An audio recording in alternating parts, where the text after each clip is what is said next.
There is nowhere you need to be right now. There is nothing waiting for you at the other end of this moment, no task you have forgotten, no conversation left unfinished, nothing pressing itself against the soft edge of your attention that cannot simply wait. Whatever you were carrying when you lay down tonight, you can set it here, beside you, just for now. It will still be there in the morning if you want it back, but for the length of this story, you don't need to hold it. You can let your hands go loose, you can let your jaw unclench just a little, you can feel the weight of the blanket or the sheet or whatever is resting across you right now, and notice how it is doing the work of covering you. You don't have to help it. Let your shoulders sink a little further into whatever is beneath them. Let your breath find its own pace, slower than you think it needs to be, and slower still. We are going somewhere quiet tonight, somewhere warm and unhurried, where the sound of the sea arrives from a comfortable distance, and the air smells faintly of salt and of something mineral and ancient, like stone that has been held close to a flame for a very long time. There is a workshop there, small, well-made, patient. There is someone inside it who has been doing careful, beautiful work for as long as anyone can remember, and she is not expecting anything from you except your company. All you have to do is breathe and follow. Close your eyes now, if they aren't already, and come. The first thing you notice is the sand. It is black, not the gray black of volcanic beaches you may have read about, but a deep, warm black, the color of a night sky reflected in still water, and it is fine enough that it gives slightly under each step, the way freshly turned earth does, the way something yields when it knows you mean no harm. You are walking along a narrow strip of this sand. The isthmus is perhaps 40 feet wide here, perhaps a little less, and on either side of you the sea extends outward in both directions without any particular urgency, its surface catching what remains of the evening light and holding it in long, low bands of amber and pewter and a faint, indeterminate blue. The two seas do not have names. They don't need them. They have been here long enough to have settled into themselves completely, and they move at their own pace, which is to say they move slowly and in sets. 3 waves come in from your left, a pause. 3 waves come in from your right, and in the space between those 2 arrivals, there is a moment of almost perfect quiet, a moment in which the only sound is the soft creak of the world breathing and the very distant suggestion of something warm. You walk toward the warmth. The workshop stands at what feels like the center of the isthmus, though you understand that the isthmus has no true center. It simply narrows and widens as the land sees fit, and the workshop has been placed where the sand is most level, where the foundation stones can sit most comfortably in the earth. Those stones are remarkable. They are the same black as the sand but larger, smooth and rounded, as though the sea worked on them for centuries before deciding they were ready to become a building, and they are fitted together without mortar, each one resting against its neighbors with a quiet precision that suggests long familiarity rather than engineering. The gaps between them are packed with something pale and fibrous, some kind of dried seagrass perhaps, and where the last of the evening light touches those pale threads, they glow faintly, like the lines of a very old map.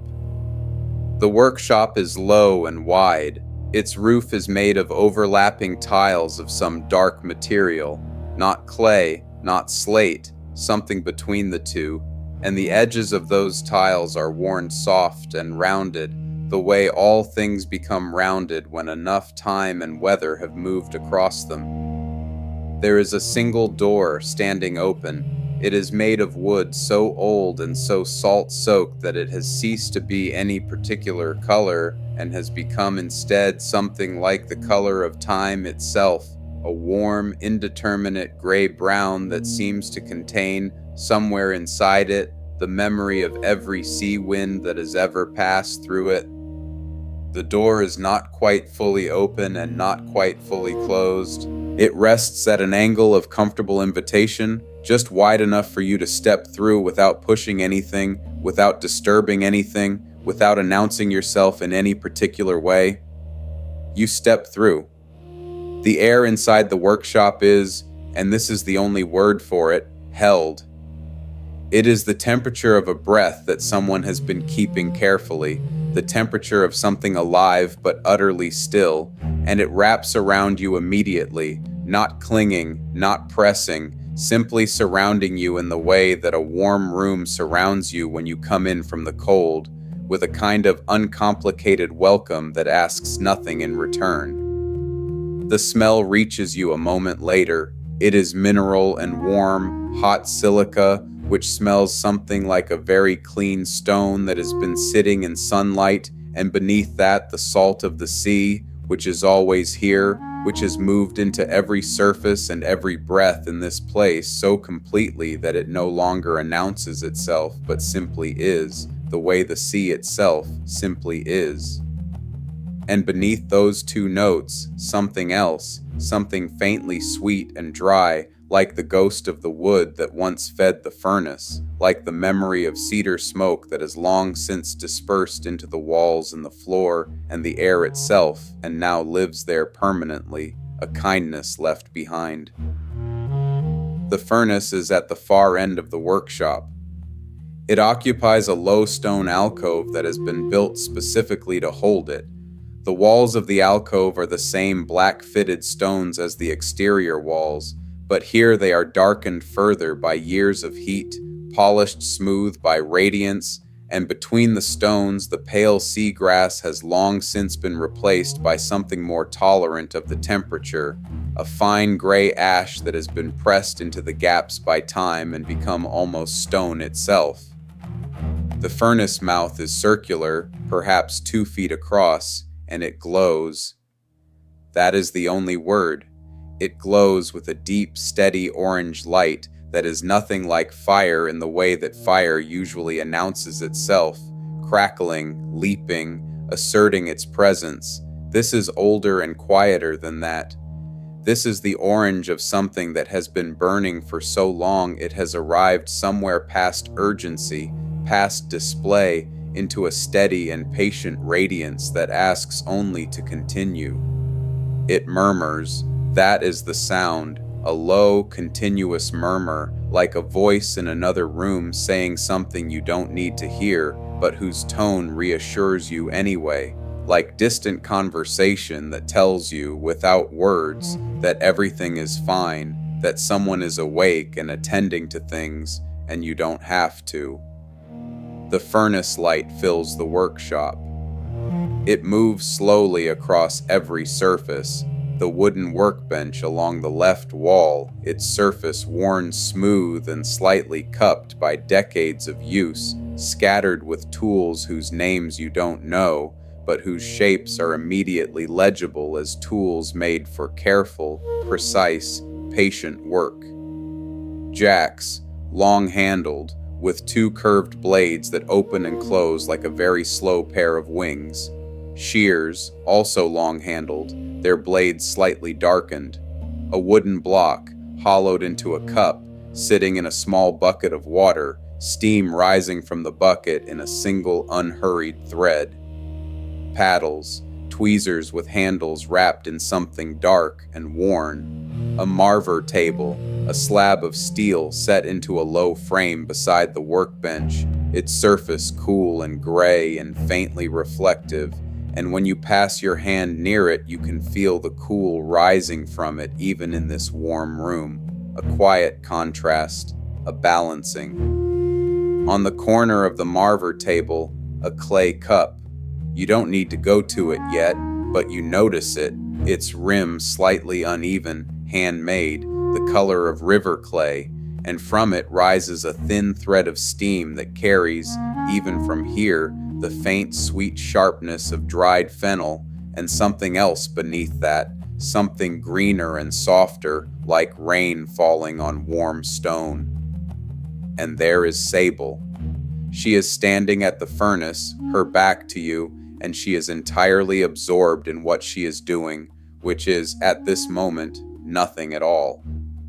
She is simply standing, her hands are at her sides. She is looking into the furnace mouth with the kind of unhurried attention that suggests she is not looking for anything in particular, but is simply being present to the light, the way you might stand at a window on a gray afternoon and look at the rain without wanting it to stop or to quicken, simply watching it be rain.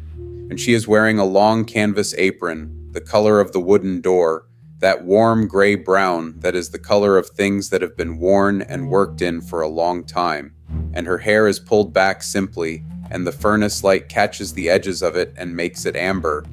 She does not turn when you enter, she knows you are there. This is simply not a moment that requires turning. You understand this, and you find a place to stand or to sit. There is a low wooden stool near the Marver table, and you settle onto it, and you let the warmth of the room settle around you, and you watch. After a while, and time moves differently here, loosely, without insisting on itself, Sable moves. She reaches for the blowpipe. It is resting in an iron cradle to the right of the furnace, a long iron rod, perhaps 5 feet, perhaps a little more, narrow at the mouthpiece end and slightly flared at the gather end, and it has the particular quality of a tool that has been used so often and so carefully that it has become an extension of the person who uses it rather than a separate object. She lifts it with both hands, the way you might lift something you trust completely, without ceremony, without adjustment, simply taking it up and beginning. She turns it once in her hands. The iron is smooth. You can almost feel the weight of it from here. Not heavy exactly, but substantial, the kind of weight that grounds you, that gives you something to push against gently, something to feel. She brings the gather end toward the furnace mouth, and the furnace shifts. That is the word for it. Not brightens, not flares, shifts, the way a sleeper shifts when they feel a familiar hand settling deeper rather than rising. The orange murmur deepens by a shade, and the light that spills across the workshop walls deepens with it, and for a moment the whole room seems to breathe in together. Sable rotates the pipe. Slowly, steadily. The rotation is the most important thing, you understand.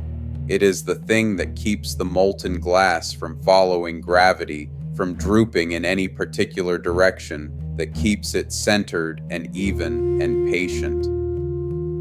She rotates the pipe the way the sea turns on a calm night, continuously, without effort, as though stopping would require more decision than continuing. And at the end of the pipe, where the gather end meets the furnace, something is happening. The glass is gathering. You can see it even from here, a small glowing mass accumulating at the tip of the pipe, orange and gold and faintly translucent, like a piece of the furnace itself has decided to come along. She withdraws the pipe from the furnace.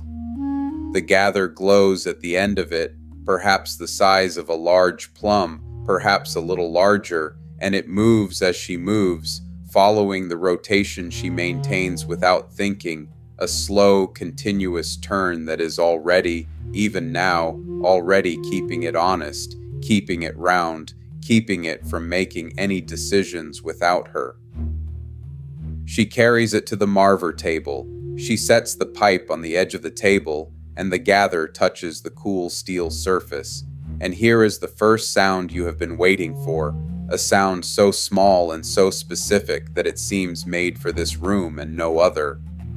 A soft hiss, a whisper of contact between the heat of the glass and the coolness of the steel, and beneath that hiss, almost below the threshold of hearing, the beginning of a low vibration, a tone without a note, a sound that you feel in your sternum more than you hear with your ears. She rolls the gather across the Marver, back and forth slowly, the pipe turning in her hands all the while, and the glass accepts the shape the Marver offers, becoming rounder, more even, more itself. The gritty coolness of the steel surface does its quiet work, and the glass cooperates, and the room is full of the low murmur of the furnace, and the faint hiss of heat against steel, and the distant sets of 3 waves arriving from the left, then the right, then the left again. Sable pauses. She lifts the pipe and holds the gather up to the amber lantern that hangs from the low ceiling above the workbench, a lantern with panels of hammered translucent horn, warm and golden, and she looks at the glass through the lantern light. The light moves through the glass the way light moves through something that is not quite solid and not quite liquid, pooling in some places, thinning in others, finding the center of the gather and illuminating it from within so that it seems for a moment to be generating its own light, to be holding a small fire inside it that is separate from the furnace and from the lantern both. A warm amber interior, a world inside a world. She studies it without hurry. She has not yet decided what this piece will become. This is, you understand, not a problem.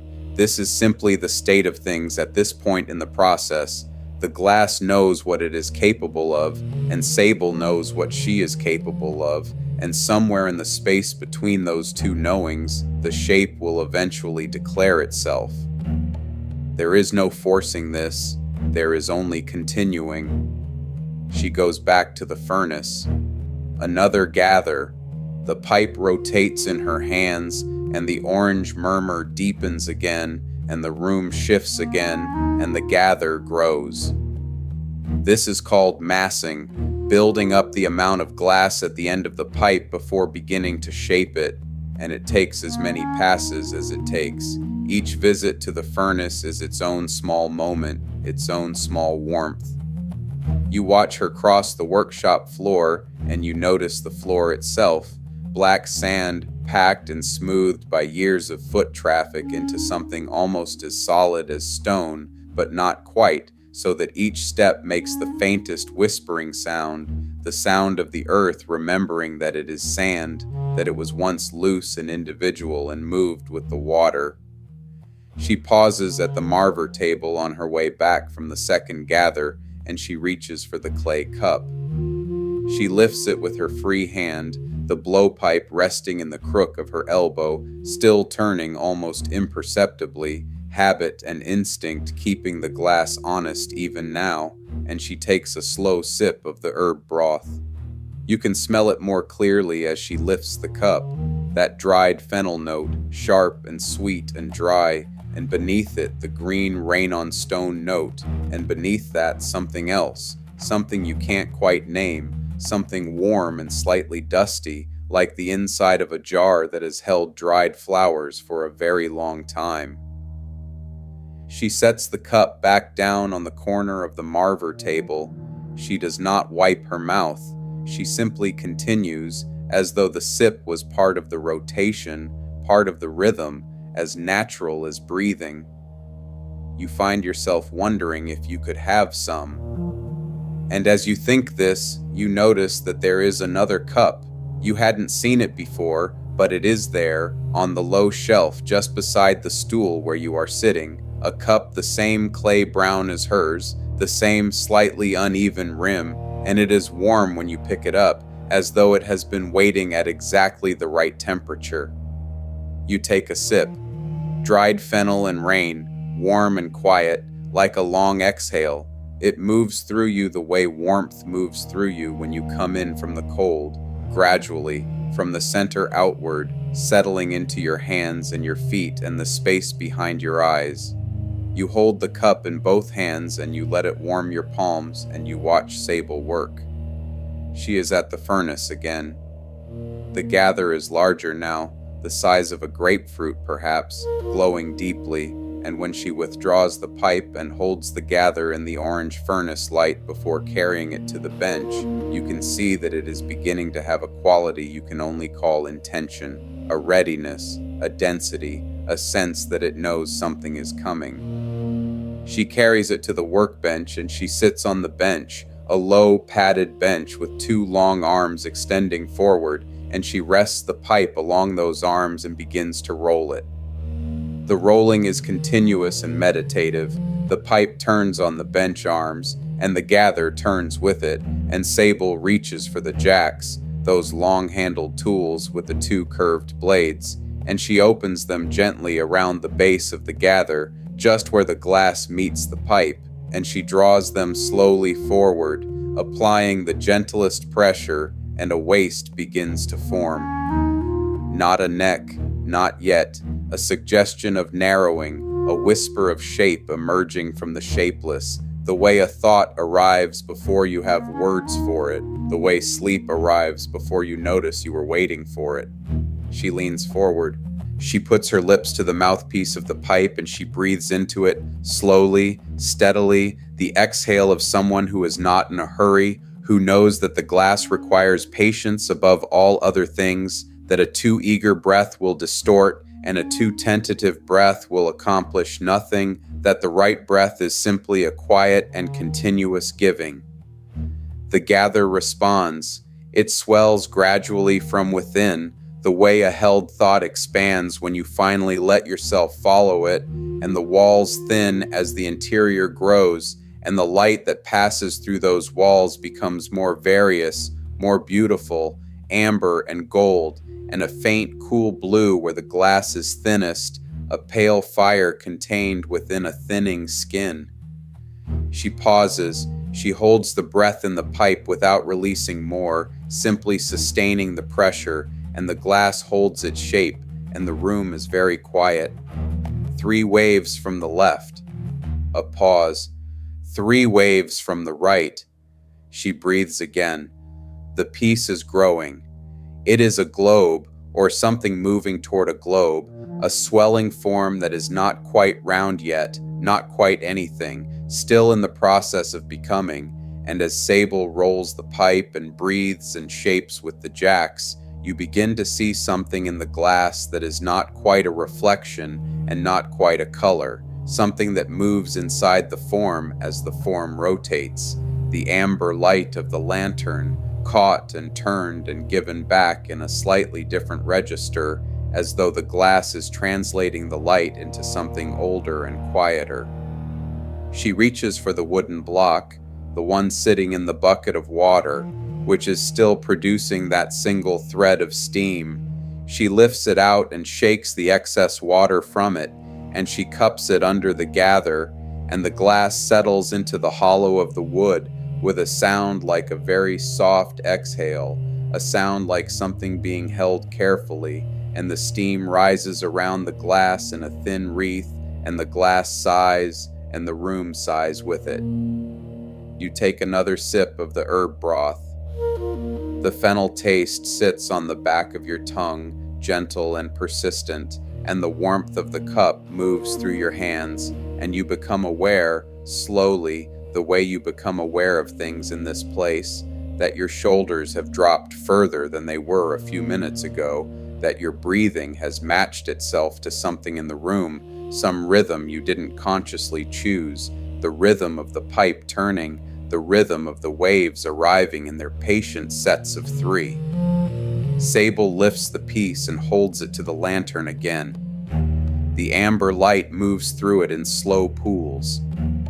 There are imperfections in the glass, small bubbles, no larger than pinheads, suspended in the walls of the vessel, and in the lantern light these bubbles catch the glow and hold it, each one a tiny amber sphere within the larger amber sphere of the vessel itself, and the effect is something like looking at a sky full of stars, except the sky is warm and golden and the stars are not cold and distant but close and interior, contained and content. Sable looks at these bubbles without any desire to correct them. They are part of what the glass is. They are part of the silence it will hold when it is finished.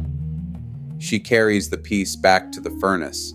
A small reheat, just enough to keep the glass workable, to bring it back from the threshold of setting, to remind it that it is still in the middle of becoming. The furnace accepts the piece with its low murmur, and the orange light deepens for a moment, and then Sable withdraws the pipe and carries the gather back to the bench and begins to work again. The jacks now. She opens them around the neck of the piece. That suggestion of narrowing she made earlier has become more definite now, a true constriction, a place where the globe is drawing itself in before flaring slightly outward again at the rim, and she draws them forward with the same slow pressure as before, and the neck thins, and the form clarifies. You are watching something arrive at itself. That is the only way to describe it. The piece is not being imposed upon, it is being accompanied, guided the way you might guide someone through a dark room, not by pulling them, but by walking beside them, one hand just barely touching their arm. She breathes into the pipe again. A longer this time, a sustained and quiet giving, and the globe swells further, and the walls thin to something that seems barely present, a membrane between the warm air of the workshop and the small captured silence inside the piece.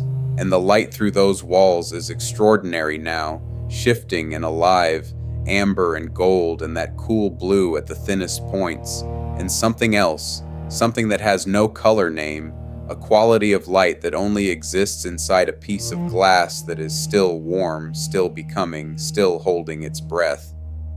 Sable sets the pipe on the bench arms and reaches for the shears.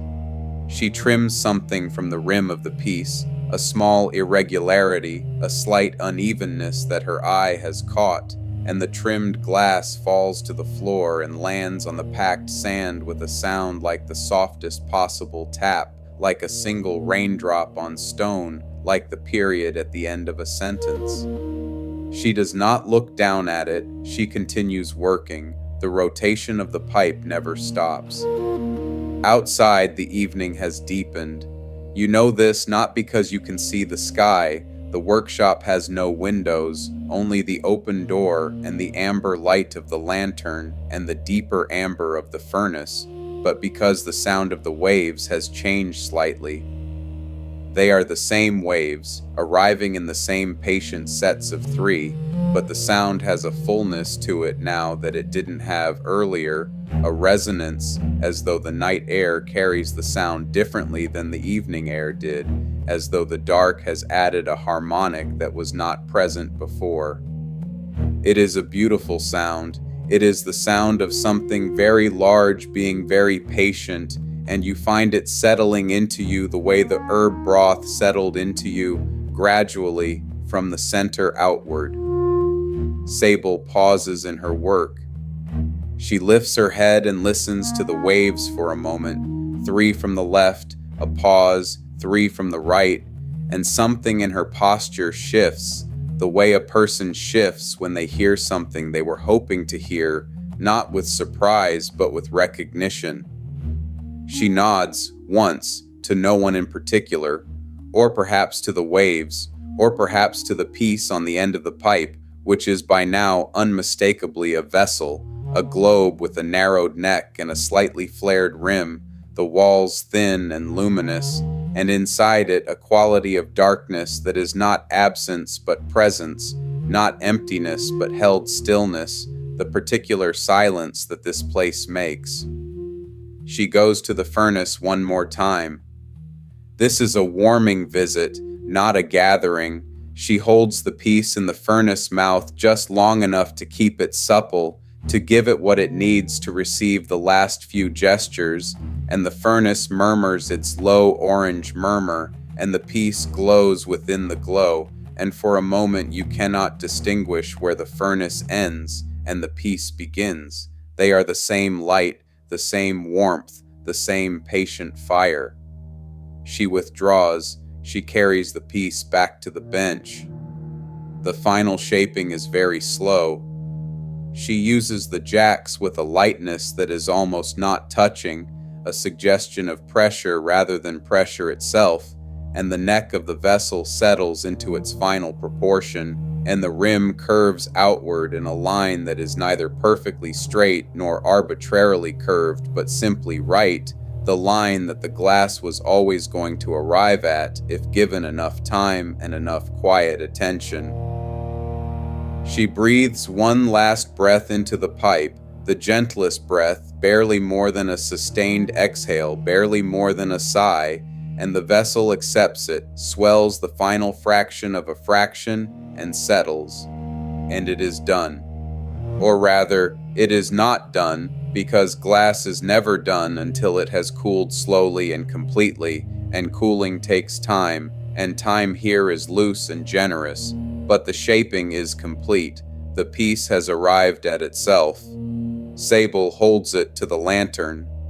The amber light moves through the walls of the vessel in long, slow pools. The bubbles inside the glass catch the light and hold it, each one a small amber star, and the interior of the vessel is filled with a warm darkness that seems, in this light, to have depth, to recede inward further than the physical dimensions of the piece should allow, the way a very good piece of glass sometimes seems larger inside than outside, the way a quiet room sometimes seems to contain more space than its walls suggest. The light shifts as Sable turns the piece slowly in her hands, and the pools of amber move, and the stars move with them, and the rim catches a thread of cooler light, that pale blue that lives at the thinnest edges, and traces a line around the top of the vessel that is nothing more or less than beautiful. Sable sets the vessel down on the corner of the workbench. She picks up the Marver jacks and applies a single precise pressure to the connection between the pipe and the vessel, the point called the punty mark, the point of attachment, and the vessel releases from the pipe with a sound that is almost no sound at all, a whisper of separation, a breath of release, and the pipe is empty, and the vessel sits on the workbench, and it is its own thing now, separate and complete and quietly humming. You can feel the hum from where you are sitting. It is not a sound exactly. It is something below sound, something felt in the chest rather than heard with the ears, a vibration that seems to come from the air itself, from the warm mineral air of the workshop, as though the vessel is singing at a frequency that the room knows how to carry. It is the sound of the silence the vessel was blown with, the silence of that last breath, of this particular evening, of the low furnace murmur, and the sets of 3 waves, and the steam from the wooden cup, and the herb broth, and the faint cedar in the walls, all of it gathered and held inside the glass, all of it resonating now at its own quiet frequency. You sit with it for a while. Sable carries the vessel carefully to the door of the workshop. She steps outside. You can see her through the open door, a silhouette against the night sky, which is dark now and full of stars, the stars of a sky over open water, which is to say more stars than you usually see, a depth of stars, stars behind stars, the whole cold, patient architecture of the sky laid out above the narrow isthmus and its 2 unnamed seas. She sets the vessel down on the black sand just outside the door, in a place that is sheltered from the direct sea wind but still open to the cooler night air, and she steps back. And the vessel begins to tick. It is a small sound, the sound of warm glass contracting in cooler air, the sound of something that has been very hot releasing its heat gradually into the world around it, and each small tick is followed by a faint sigh, the air around the vessel adjusting to the new shape of the heat, and then another tick and another sigh, and between those ticks and sighs the sound of the waves, 3 from the left, a pause, 3 from the right, and the night above the isthmus is enormous and still and full of its own quiet. Sable stands outside for a while, listening. You watch her from the doorway. She is not doing anything except being present to the cooling vessel and the cooling night, and there is something in her posture that is the posture of someone who has done this many times, not the weariness of repetition, but its opposite, the deepening pleasure of a thing known well, a thing that has given up its surprises and replaced them with something better, something like peace. After a while, she comes back inside. She washes her hands in a basin of water near the door. The water is faintly warm, and the basin is the same black stone as the walls, worn smooth inside from long use, and she dries her hands on a cloth that hangs beside the basin, a cloth the color of unbleached linen, soft with washing.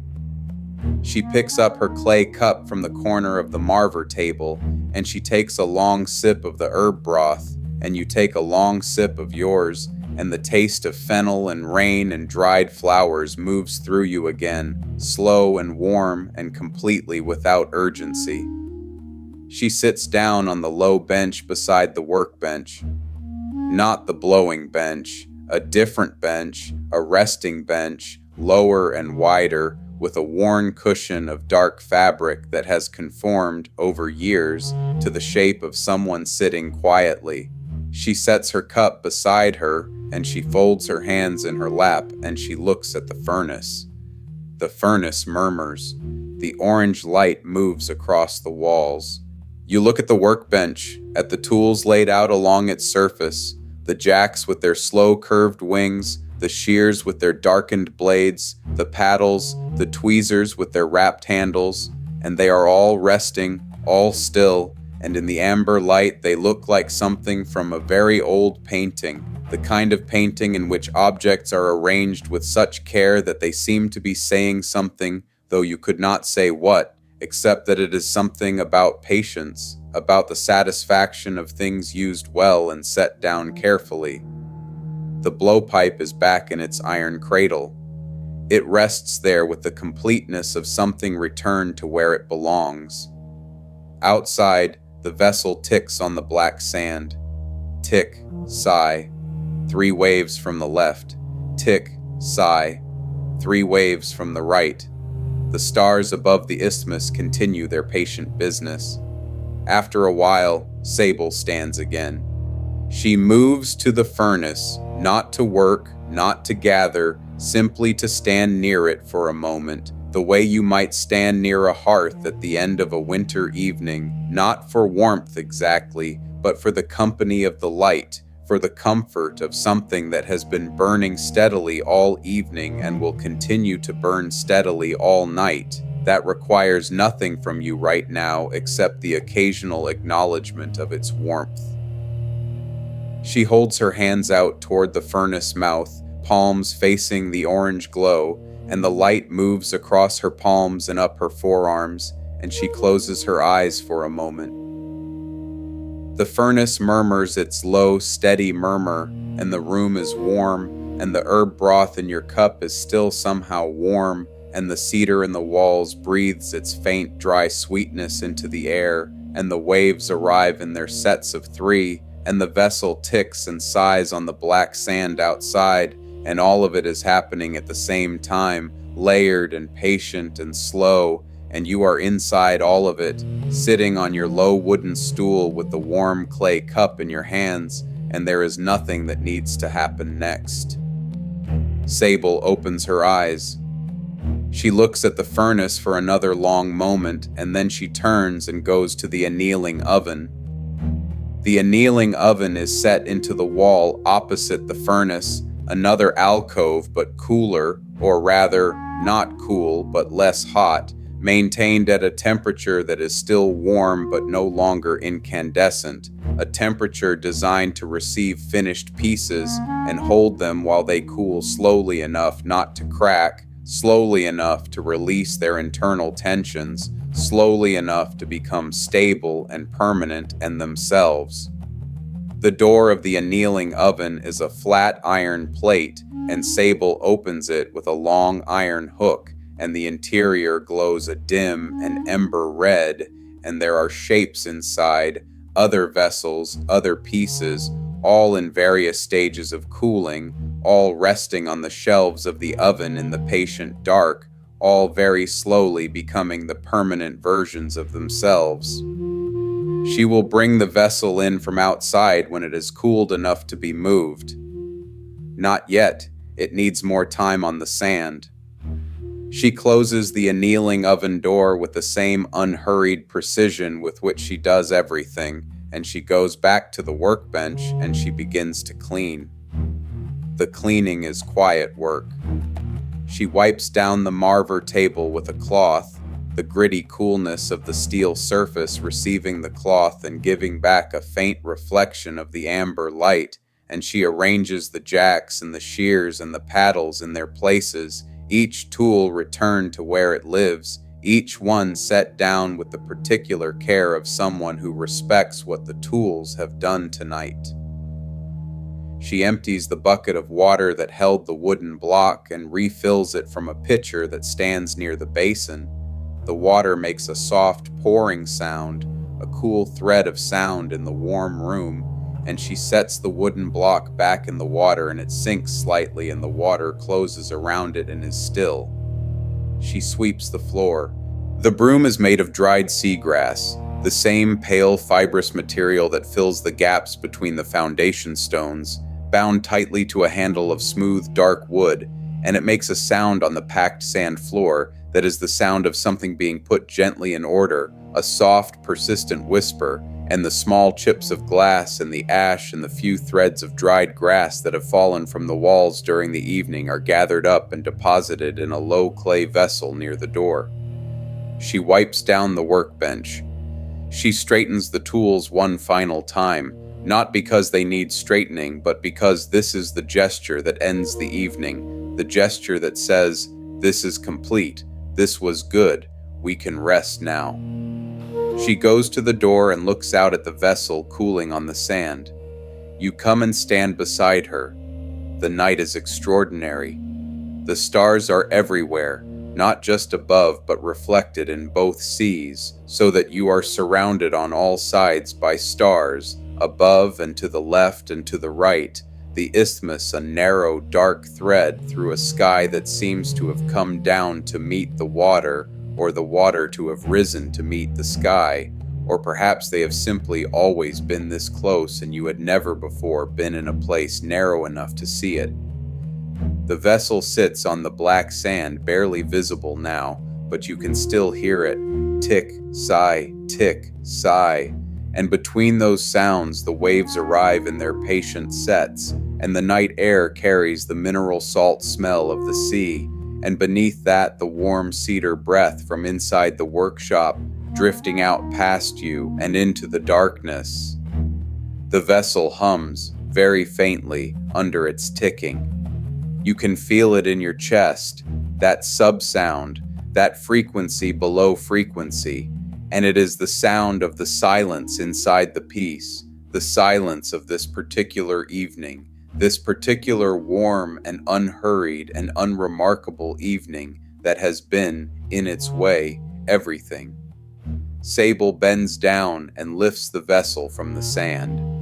She holds it for a moment in both hands, her palms curved around its sides, and in the starlight you can see the amber still living inside it, the lantern light it absorbed earlier, or the furnace light, or the light of the stars themselves coming in through its walls and being held there, translated into something warmer, and she brings it close and looks through the wall of the vessel at the stars, and the stars seen through the glass are amber and multiplied and surrounded by the tiny bubble stars inside the glass itself, so that you cannot tell, for a moment, which stars are real and which are glass, and which are the light of the furnace, and which are simply the way all warm things look when you look at them through something carefully made. She carries the vessel inside. She sets it on the shelf of the annealing oven in the dim ember-red interior, beside the other cooling pieces. She closes the door. The room is quieter now without the ticking from outside. The furnace murmurs. The amber lantern swings very slightly in some barely perceptible movement of air, and the light it casts on the walls moves the way light on water moves, slowly, continuously, without any particular destination. Sable picks up her cup of herb broth and finishes it. She sets the empty cup on the corner of the Marver table, where it will be refilled. You don't need to know by whom or when. It will simply be full again when it is needed, as it always has been. And she takes her apron off and hangs it on a peg near the door, and she runs her hands once over the workbench surface, a final gesture, a good night. She looks at the furnace one more time. The furnace looks back with its low orange murmur, its steady, patient radiance, its promise to continue through the night whether or not anyone is watching, to burn at its own pace for its own reasons, to be ready when morning comes and the blowpipe is lifted again from its cradle. Sable nods once. She moves to the low resting bench beside the workbench and she sits, and she leans back against the wall, and she folds her hands in her lap, and she closes her eyes. You are still on your stool. Your cup is empty now. The warmth of it remains in your hands. The herb broth taste, fennel and rain and something dusty and sweet, lingers at the back of your throat, and it is not unpleasant. It is simply present, a small warm residue, a reminder of something good. The furnace murmurs. Amber light moves across the walls. The annealing oven holds its pieces in the dark, all of them cooling, all of them becoming permanent, all of them humming their small silence. You can feel that hum in your chest, the combined hum of all the finished pieces, the accumulated silence of all the evenings that have been gathered and blown and shaped and cooled in this workshop, all of it resonating now at a frequency just below hearing, just above feeling, somewhere in the warm space between the two. 3 waves from the left, a long pause, 3 waves from the right. The light on the walls moves very slowly. The smell of cedar and salt is everywhere. Your hands are warm and loose. Your shoulders have found their lowest place. Your breath is long and slow, in and out, in and out. The furnace murmurs. You don't need to look at anything. You don't need to do anything. You are simply here, in this warm room, on this narrow strip of black sand, between 2 patient seas, beside a furnace that has been burning since before anyone can remember, inside the amber light of a lantern that is in no hurry to go out. The hum of the cooling glass moves through you. It is the sound of nothing at all, held carefully. It is the sound of an evening that has been completed. It is the sound of something warm becoming permanent. You can feel the weight of your own body now, the particular heaviness of limbs that have stopped needing to do anything, the way your breath moves through you without effort, the way the warmth of the room has settled into you so completely that you can no longer tell where the room ends and where you begin. The waves arrive. 3. A long pause. 3. The furnace murmurs. The amber light moves. Cedar and salt. The weight of the blowpipe turning. The slight resistance of the glass as it accepts a breath. The hum. Very low, very soft. The sound of nothing at all, held inside something warm and still and carefully made.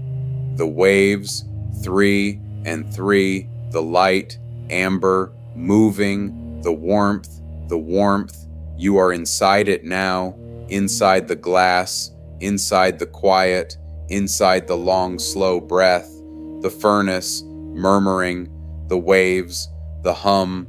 Rest now, rest.